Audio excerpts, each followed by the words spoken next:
Бірінші сынып оқушысының сейсенбі күнгі сабақтарын жасақтаймыз. Міне сумкасы. Сауат ашу, математика, жаратылыстану, көркем еңбек, өзін-өзі тану, математика курсы. Бір күнде болатын сабақ. Міне бұл біздің сумкамыз. Сумкамызда еш нәрсе жоқ. Енді күнделік бойынша сауат ашуымызды қоямыз. Міне сауат ашу. Сауат ашуымызды сумкамызға саламыз. Келесі пән математикамызды саламыз. Міне екі пән. Математикамыз оқулық пен жұмыс дәптерін саламыз. Одан кейінгі жаратылыстану пәні. Үшінші пәніміз жаратылыстану пәнін саламыз. Көркем еңбек пәнін саламыз. Міне көркем еңбектің кітабы және дәптері. Одан кейін өзін-өзі тану пәнін саламыз. Өзін-өзі тану пәнінің оқулығы мен жұмыс дәптері. Одан кейін математика курсы бойынша жалғыз бір дәптер саламыз. Ең соңында күнделігімізді саламыз. Бұл бітті. Енді күнделікті мектепке қажетті, математикамызға қажетті, сауат ашуымызға қажетті күнделікті мектепте қолданатын құралдарымызды саламыз.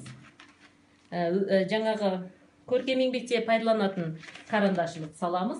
Көркем еңбекте пайдаланатын кистыларымыз бен краскамызды саламыз. Одан бөлек жаңағы су құйғышымыз бар. Және пеналымызды саламыз. Ішінде ручкаларымен. Бұл бітті. Және мектепте шетін суын саламыз. Мектепте шетін суын саламыз. Мына жерде дәптерлері бар. Қосымша пәнге арналған. Міне суын саламыз. Енді сумканы жабамыз да өлшейміз. Міне таразымыз 0. Енді осыған қояйық.